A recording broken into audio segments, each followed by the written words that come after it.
जय श्री राधे। पूज्य श्री सद्गुरुदेव भगवान के चरणों में प्रणाम। संत भगवान कहते हैं, कलयुग में भगवान की कृपा और भगवान की प्राप्ति का सरल मार्ग। आज हम एक बहुत महत्वपूर्ण बात पर विचार करेंगे। क्या कलयुग में रहते हुए गृहस्थ जीवन जीते हुए सामान्य मनुष्य भगवान की अनुभूति और भगवत प्राप्ति कर सकता है? हमारे मन में अक्सर यह प्रश्न आता है कि बड़े बड़े संतों को भगवान की अनुभूति हुई है, उन्हें भगवान के दर्शन हुए, लेकिन हम तो साधारण कलयुगी जीव हैं। हमारे जीवन में इतनी व्यस्तता है, इतने विकार हैं, मन इतना चंचल है, फिर हमें भगवान कैसे मिलेंगे? लेकिन संतों की वाणी और भक्तों के चरित्र हमें आश्वासन देते हैं कि कलयुग भगवान की कृपा का युग है। थोड़ा सा ईमानदारी से भजन, नाम जप, स्वाध्याय और सत्संग आरंभ कर दीजिए। हरि, गुरु और संतों की कृपा से जीवन के प्रत्येक चरण में भगवान की कृपा का अनुभव होने लगता है। लेकिन यहाँ एक बहुत सावधान रहने वाली बात है। जब साधक को कोई आध्यात्मिक अनुभूति होती है तो वह उसे अपने साधन का फल समझने लगता है कि मैंने इतना नाम जप किया इसलिए मुझे यह अनुभव हुआ।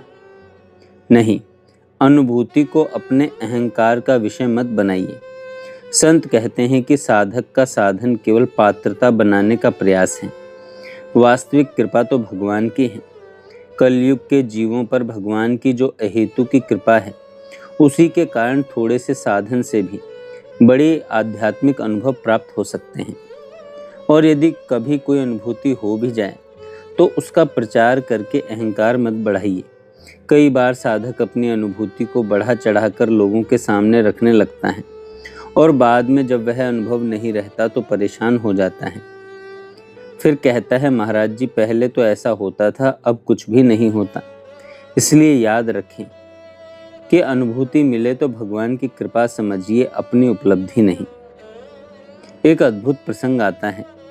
ऋषिकेश की एक पुरानी घटना संतों के सत्संग में सुनाई जाती है। स्वर्ग आश्रम में एक सन्यासी महात्मा रहते थे। वे अत्यंत सरल और त्यागी संत थे। धन को हाथ तक नहीं लगाते थे और किसी से कुछ नहीं मांगते थे। एक दिन वे गंगा जी के पार किसी उत्सव में गए। लौटते समय नाव में बैठे थे।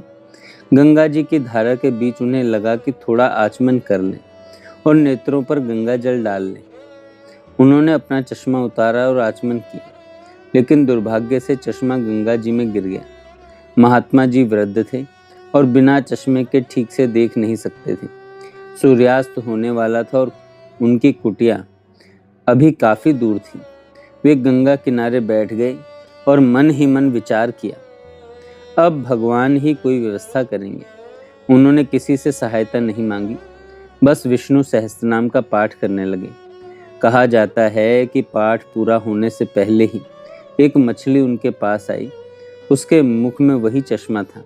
वह उछली और चश्मा महात्मा जी की गोद में गिरा दिया और फिर गंगा जी में चली गई। अब आप विचार कीजिए, क्या यह केवल संयोग था या भगवान की कोई अद्भुत व्यवस्था? हम निश्चित रूप से घटना का वैज्ञानिक निर्णय नहीं कर सकते, लेकिन संतों ने इसे भगवान की कृपा के उदाहरण के रूप में सुनाया। यहाँ बड़ा सुंदर संदेश है। जब जीव भगवान के भरोसे हो जाता है, तब भगवान अपनी कृपा प्रकट करने के लिए किसी भी माध्यम को निमित्त बना सकते हैं। कलयुग में विशेष कृपा है। भक्त परंपरा में कलयुग को भगवान की विशेष कृपा का युग कहा गया है। इसलिए संतों ने कहा है कि इस युग में भगवान का नाम सबसे सरल साधन है। नरसिंह मेहता जी, नामदेव जी, तुलसीदास जी, मीराबाई जी जैसे अनेक भक्तों के चरित्र हमें यही प्रेरणा देते हैं कि कठिन परिस्थितियों में भी भगवान की प्राप्ति संभव है।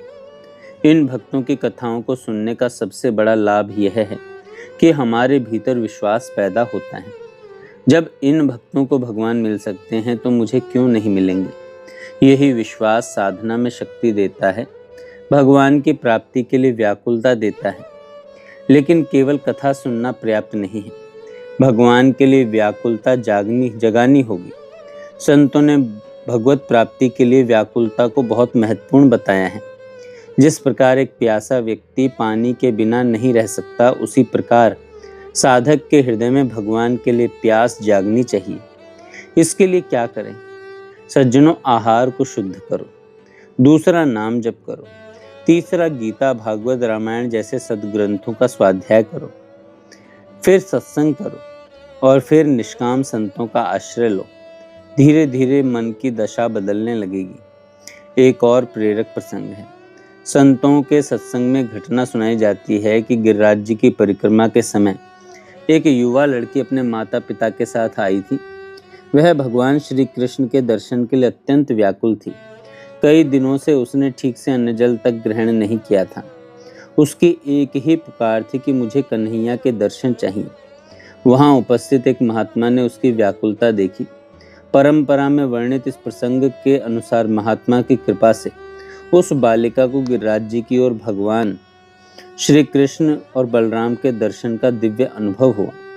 यह घटना हमें यह सिखाती है कि भगवान के लिए सच्ची तड़प कितनी शक्तिशाली होती है। हमें किसी विशेष अनुभव की मांग नहीं करनी चाहिए। हमें केवल भगवान को पाने की सच्ची इच्छा करनी चाहिए।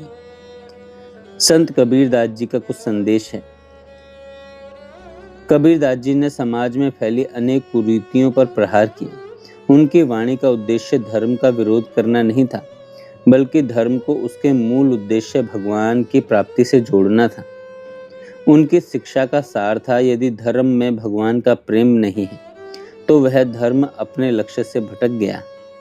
यज्ञ, व्रत, ताप, दान, योग, तप, दान, योग, ज्ञान, इन सब का अपना महत्व है, लेकिन यदि इन सब के पीछे भगवान का प्रेम नहीं तो साधक बाहरी साधनों में ही उलझ सकता है। तुलसीदास जी महाराज ने भी अपनी वाणी में ये बात कही, साधन बहुत हैं लेकिन साध्य एक है, भगवान के चरणों का प्रेम। भगवान के चरणों का प्रेम। इसलिए जीवन में सबसे पहले नाम को स्थापित कीजिए। राम नाम, कृष्ण नाम, हरि नाम, भगवान की शरणागति। फिर जीवन के बाकी सभी साधन सार्थक हो जाते हैं। आज से कुछ संकल्प कर लीजिए। सुबह उठकर भगवान का नाम लें, नियमित रूप से नाम जप करें, थोड़ा गीता, रामायण, भागवत आदि पढ़ें, संतों का सत्संग सुने, अपने आहार और संग को शुद्ध रखें, दूसरों की निंदा से बचें। सबसे बड़ी बात, भगवान से कुछ मांगने की बजाय भगवान को ही मांगिए और कहिए, हे प्रभु, मुझे धन नहीं चाहिए, यश नहीं चाहिए, केवल आपके चरणों में प्रेम दीजिए। मेरी बुद्धि को आप अपने नाम में लगा दीजिए। मेरा मन संसार में नहीं, आपके चरणों में लग जाए, आपके चरणों में लग जाए। जब यह प्रार्थना धीरे धीरे हृदय की पुकार बन जाएगी, तब साधना केवल नियम नहीं रहेगी, साधना प्रेम बन जाएगी। और जब प्रेम जागता है, तब भगवान की कृपा का अनुभव अपने आप होने लगता है।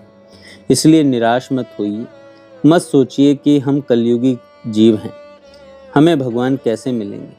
संतों के चरित्र हमें यही विश्वास दिलाते हैं कि भगवान दूर नहीं है, हमारा मन उनसे दूर है।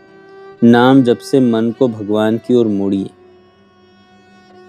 सत्संग से विश्वास बढ़ाइए, स्वाध्याय से विवेक जगाइए और भगवान की कृपा पर पूर्ण भरोसा रखिए। और अंत में प्रार्थना कीजिए, हे प्रभु, हमारे भीतर आपके दर्शन की सच्ची व्याकुलता जगा दो। हमारे नाम जप को निष्कपट बना दीजिए, हमारे हृदय से अहंकार निकाल दीजिए। भगवान की प्राप्ति कठिन नहीं है, हमारा मन संसार से हटकर भगवान में लग जाए, यही सबसे बड़ा साधन है। जय श्री राधे।